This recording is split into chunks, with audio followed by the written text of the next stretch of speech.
This is why victim mentality is bullshit. You want to choose the rest of your life? This is how you do it. I was subjected to abuse every day for 18 years. Most of it was sexual and physical by religious presenting liars. I didn't become a drug addict. I also didn't start kidnapping children like my abusers did. I also didn't go to jail.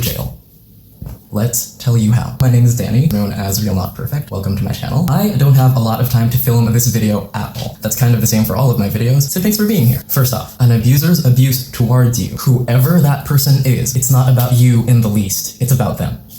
Take yourself out of the equation, they're still an abuser. Soon as you understand that, it becomes so easy, or at least much easier than it was. Do you know how many things were completely not in my favor and I still won? Your obstacle is your superpower. How do you know you're powerful if there's no evidence of something you overcame and you won? If you don't see it now, you're stuck in victim mentality, then at the very least, keep going until your obstacle breaks itself, because it will. Unless you do what I did and you break it first.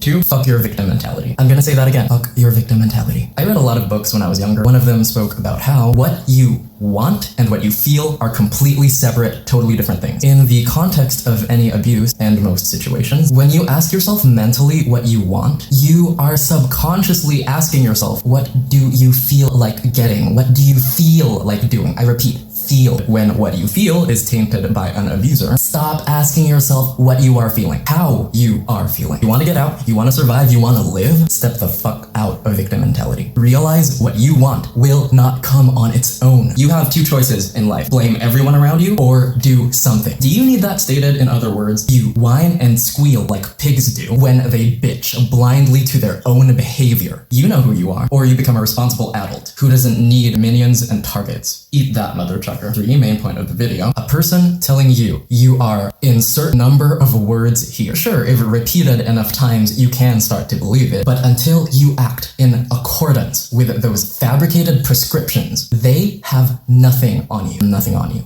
If you would like that stated in other words, do you see this thin sheet of Kleenex? See, this is like their opinion. It's not really pricey at all. If you do pay for one, it's probably not an amount I'll even bother to calculate. It tears easily because it has no backbone at all, and it's really great for wiping your butt. Wiping your butt.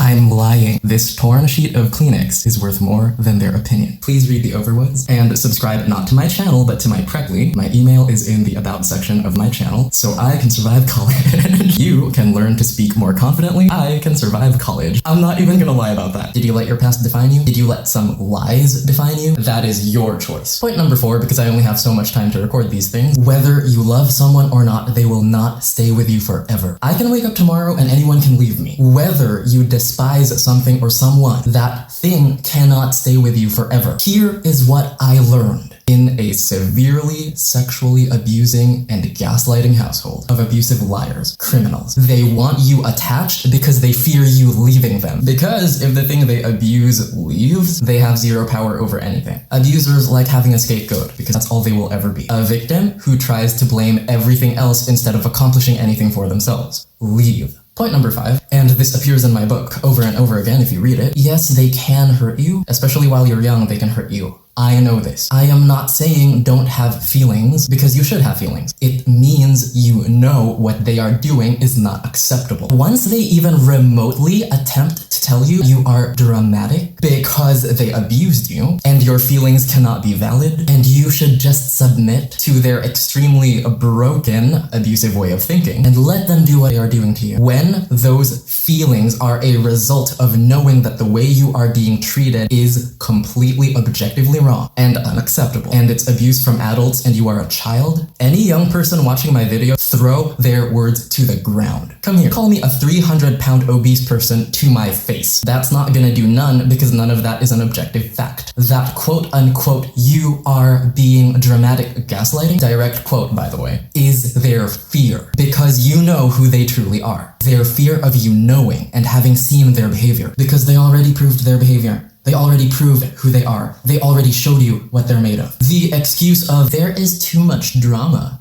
is a narcissist's gaslighting attempt to cover their own bullshit. That's their fear of you knowing what's right and what is objectively not a fact. End of chapter. An older adult who has no issues will not abuse a child, nor gaslight anyone within their circle. Step out of that circle and go far away. Let them be miserable permanently on their own. They cannot damage you constantly forever. Mental strength is your best friend. Get a hold of yourself now, because without you knowing, if you take 0 actions, your mind will be exactly like theirs, because that is exactly their goal. I saw this happen to at least 2 people who were not born as abusive narcissists, but they spent too much time with abusive narcissists. These 2 people did not extricate themselves out of the situation. They did not set these steps. They did not take any steps to prepare, plan, and create an exit strategy in any way, shape, or form, any plan to improve their lives, period. And lo and behold, that is exactly what they became. Is it a tragedy? Yes and no. Because you make choices. Every day you make choices. I say that all the time because you need to be reminded. Don't bother trying to get empathy because they do not have any. That is how abusive narcissists are. They do not have that component in their brains. Don't bother trying to expect anything better. They do not have better. They simply do not have better. It's not in their system. I knew a person who died at 12. I knew a person who died at 16. I knew a person who died at 14. I knew a person who died at 9. You don't know when you die. Are you going to take action or not? Look at you. You don't even know when your time is up. And you're not even being the person you want to be. Get a hold of yourself. If you can afford to be lazy, then you're just privileged. People who need to survive don't slack off. You got a choice, my friend. You listen to a bunch of lies and whine forever, or you listen to the truth. Listen to yourself. You stick to objective truth, facts, and you stick to reality. You get rid of sick, abusive liars, and you make choices for you, not for an intricately fabricated lie. Designed, and I repeat, designed to hide abusers. Take the steps that you need to take. Step out of that circle of pure poison and go far, far away from those individuals who are nothing but criminals and abusers. You want to live with toxic people for the rest of your life, that is your choice. You take the steps that you need to take, and before you know it, you are living your best possible life. And they have no control over you. Have a great day. Tell the truth, and remember, stay real, not perfect.